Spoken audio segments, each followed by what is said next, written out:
Então, hoje nós vamos falar sobre santificação, sobre santidade, e nós vamos começar lendo um texto de 1 Coríntios, capítulo 1, versículo 2.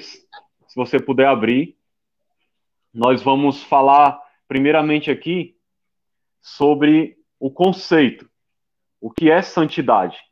Então, deixa eu ler aqui para você 1 Coríntios, capítulo 1, versículo 2. Paulo diz assim: a igreja de Deus que está em Corinto, aos santificados em Cristo Jesus, chamados para ser santos, com todos os que em todo lugar invocam o nome de nosso Senhor Jesus Cristo, Senhor deles e nosso. Então, Paulo destaca aqui que eles são chamados para ser santos.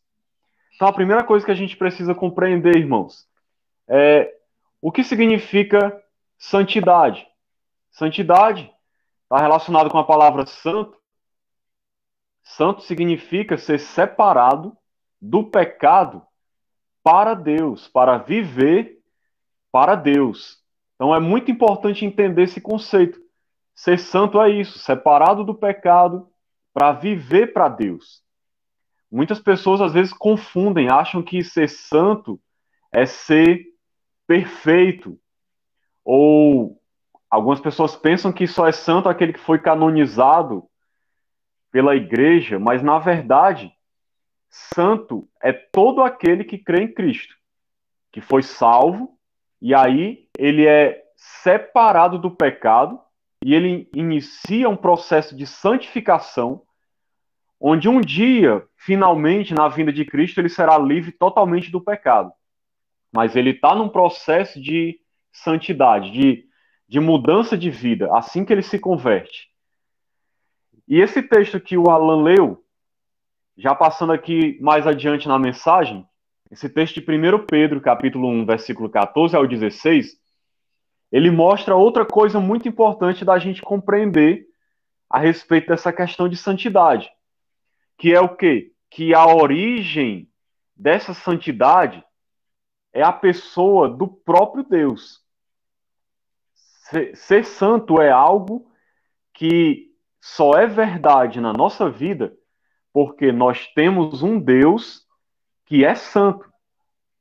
Faz parte do caráter de Deus, é um atributo de Deus a santidade. Deus, ele é santo. O que significa isso, para a gente compreender melhor? Deus, ele é totalmente puro, sem defeito, sem pecado, não há nele maldade nenhuma, ele é totalmente reto, correto em tudo que pensa, que faz, em tudo aquilo que ele é. Isso é ser santo, não há nele pecado nenhum, maldade nenhuma. E lá no texto de 1 Pedro foi citado um texto que está lá em Levítico 19:2, que diz: sede santos, porque eu sou santo. E quem falou isso? Foi o próprio Deus que falou isso. Mostrando que é a vontade dele que nós sejamos como ele. E a grande questão é essa. Nós só podemos ser santos, primeiramente, porque ele é santo. Porque a santidade tem origem nele. E aí a vontade dele é que nós sejamos parecidos com ele. Então a vontade de Deus é que nós sejamos santos, porque ele é santo.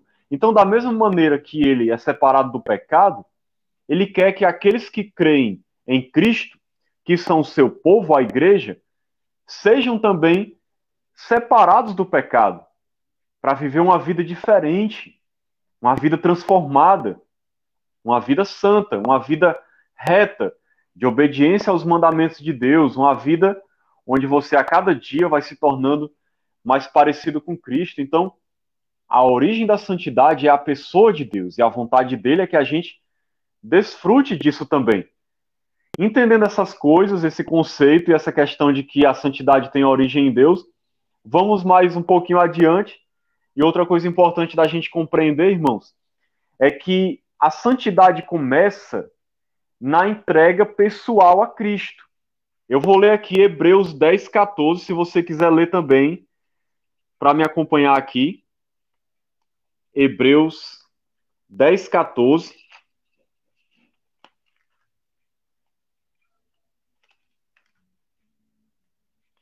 Diz o seguinte: porque com uma única oferta, ou seja, o sacrifício de Cristo, aperfeiçoou para sempre quantos estão sendo santificados. Quem são esses que estão sendo santificados, que foram aperfeiçoados, ou seja, foram colocados numa posição de justificados diante de Deus? Quem são esses que estão sendo santificados? São os cristãos.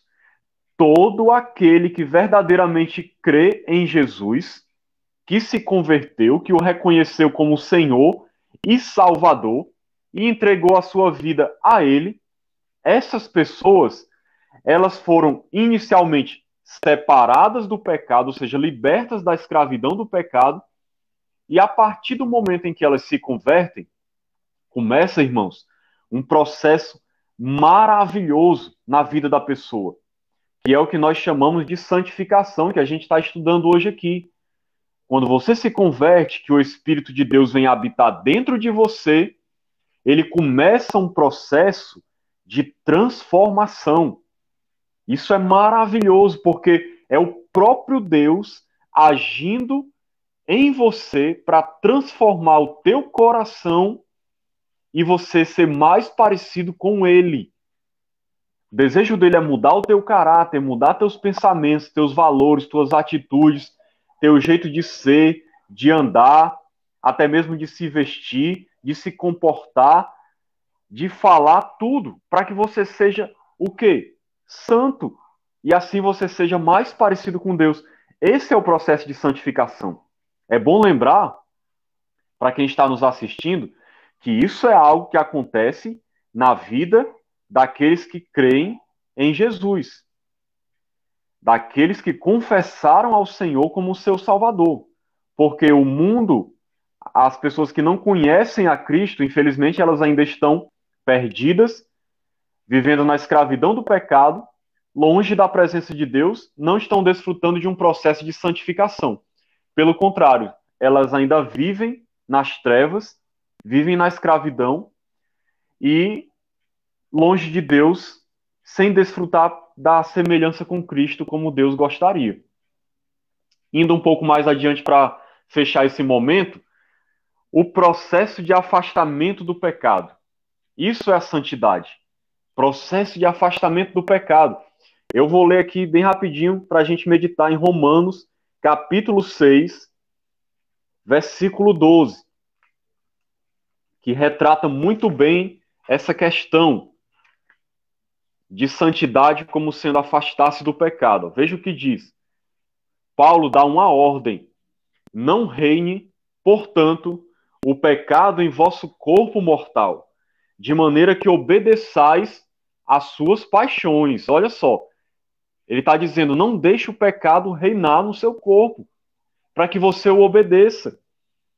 E ele diz mais, nem ofereceis cada um os membros do seu corpo ao pecado, como instrumentos de iniquidade, mas oferecei-vos a Deus como ressurretos dentre os mortos. Por que ressurretos dentre os mortos? Porque foi isso que aconteceu quando eles creram em Cristo. Eles passaram da morte para a vida. Experimentaram a ressurreição espiritual. E os vossos membros a Deus como instrumentos de justiça, ou seja, deveriam oferecer seus membros a Deus como instrumentos de justiça. Então, nesse texto, Paulo ele está dando uma ordem para quem?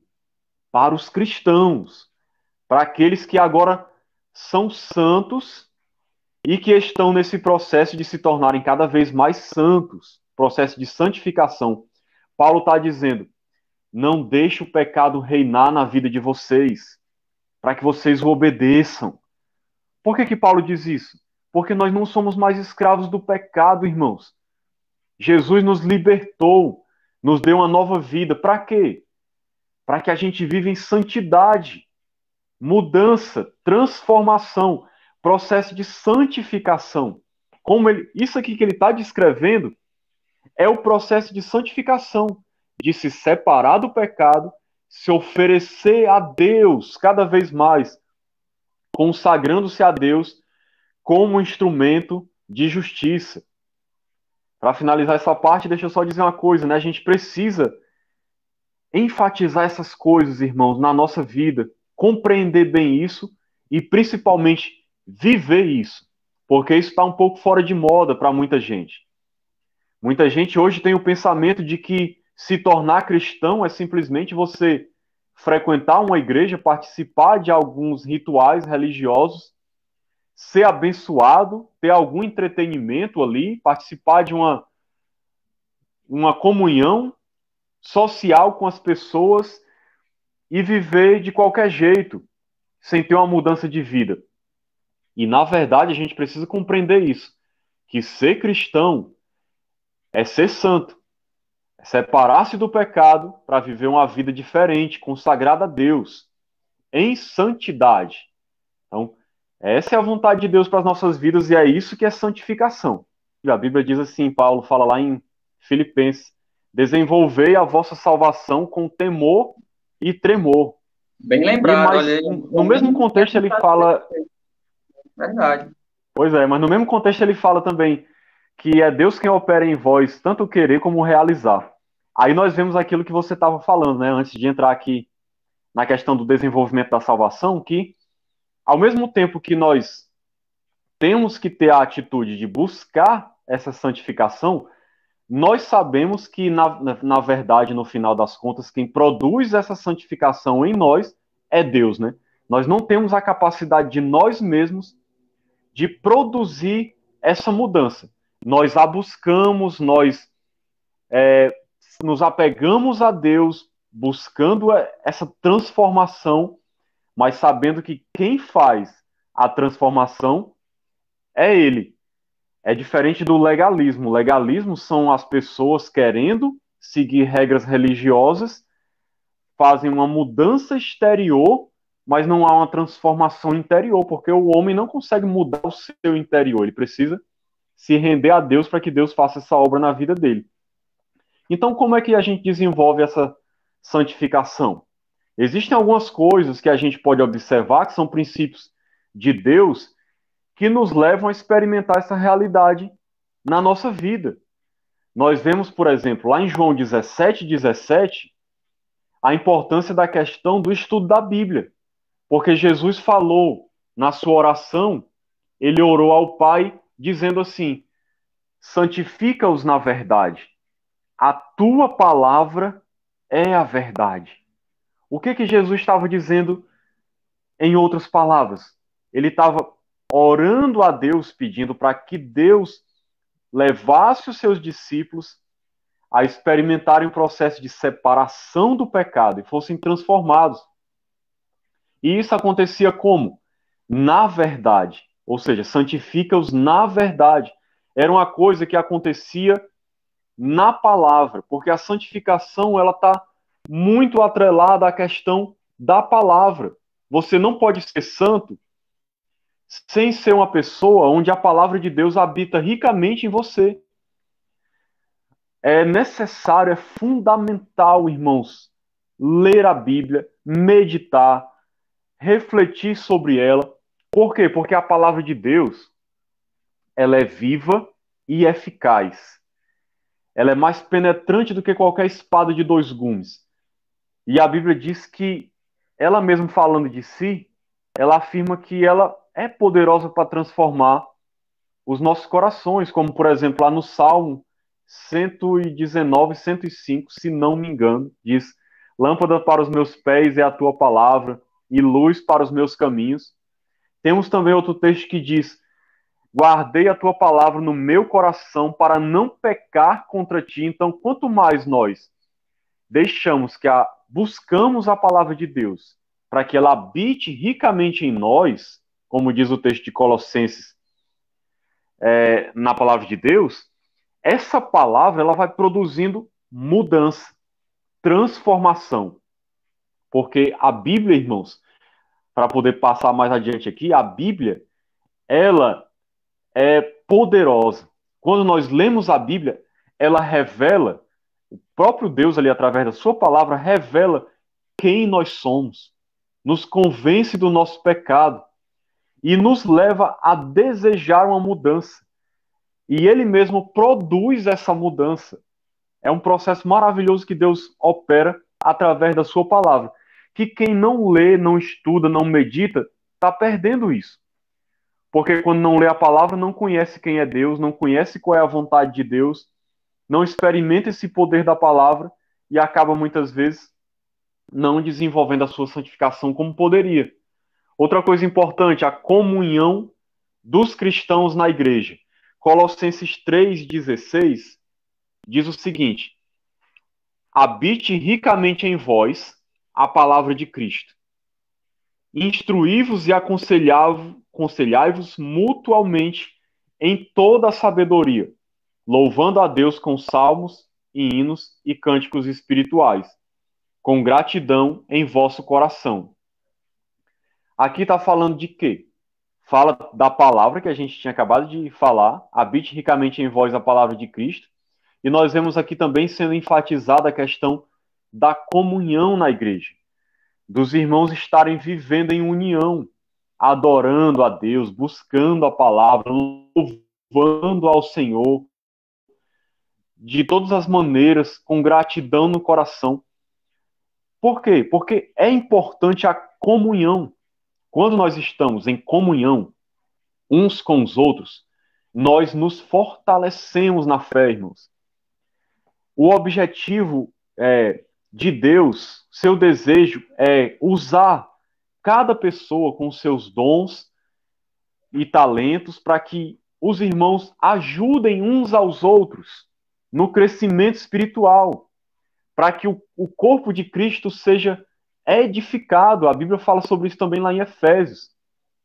Lá em 1 Coríntios, capítulo 12, sobre essa questão da edificação do corpo. Quando nós estamos vivendo essa comunhão, nós nos fortalecemos uns aos outros, ajudamos uns aos outros. E essa comunhão, ela vai nos fazendo crescer em Cristo. Se você é forte numa área e eu não sou, você me ajuda. Se eu sou forte numa área que você não é, eu te ajudo, e a gente ora um pelos outros, e a gente conversa, e a gente compartilha experiências, e a gente fala da palavra, e assim a gente vai crescendo, se santificando. Quem não experimenta essa comunhão com os irmãos, também está perdendo uma ferramenta preciosa para desenvolver a sua santidade. Porque viver sozinho não é a vontade de Deus para o cristão. Ele acaba se tornando uma pessoa atrofiada e que não está vivendo a vontade de Deus para a sua igreja, que é que a igreja seja um corpo que cresce e se ajuda. Outra coisa, a ação do Espírito. A gente já falou um pouco sobre isso. Eu vou ler aqui um texto que eu amo muito, de 2 Coríntios 3,18, para mostrar esse ponto, que diz assim: e todos nós, com o rosto desvendado, contemplando como por espelho a glória do Senhor, somos transformados de glória em glória. Olha que coisa maravilhosa. Na sua própria imagem, na imagem de Deus, como pelo Senhor, o Espírito. Veja que coisa linda que Paulo fala aqui. Nós, com o rosto desvendado, como por espelho, contemplando a Deus, vivendo na presença de Deus, o que acontece? Nós somos transformados. A presença de Deus enche a nossa vida. Quanto mais nós nos aproximamos dele e quanto mais nos deixamos ser envolvidos pelo seu Espírito que habita em nós, o Espírito Santo vai agindo, vai nos transformando, como diz aqui, que é pelo Espírito, nos transformando conforme a imagem de Deus, vai restaurando a imagem do homem que foi danificada na queda, e ele vai se tornando cada vez mais parecido com Deus. Por meio do esforço humano? Não, por meio da ação do Espírito. A nossa parte é se colocar debaixo dessa ação, buscar a presença de Deus, buscar ser cheio do Espírito, para que o Espírito possa realizar a sua obra em nós. E aí a gente vai vendo a santificação acontecer, a mudança acontecer. E por fim, relacionamento com Jesus Cristo. João 15, a parábola da videira que fala da videira e dos seus ramos, se eu não me engano é videira, né? Eu acho que é videira. João capítulo 15 mostra a importância de estar ligado a Cristo, ou seja, de estar em comunhão com Ele, de estar andando com Cristo, de ter Cristo habitando dentro de nós de uma maneira maravilhosa, vivendo com Ele, buscando a sua face. E assim o que é que acontece? A vida dele vai fluindo para nós. É isso que essa parábola ensina. Que quando nós estamos ali conectados com ele, nós somos transformados, produzimos fruto, porque a vida de Cristo flui para nós. E assim nós vamos experimentando o processo de santificação. Então, essas são algumas coisas que a Bíblia mostra que nós devemos buscar para que esse processo de transformação de Deus se concretize na nossa vida. E uma coisa importante para finalizar aqui a minha fala, irmãos. Nós nunca vamos ser perfeitos enquanto estivermos aqui nessa terra. Mas a vontade de Deus é que nós busquemos a sua presença para sermos cada vez mais santos. E por fim, quando Cristo vier e nos buscar para morarmos com Ele no céu, aí sim, nós experimentaremos a santificação perfeita. Seremos santos como Ele é santo, sem pecado, sem maldade, sem nada. Mas nessa vida nós podemos chegar a um patamar de espiritualidade muito maior.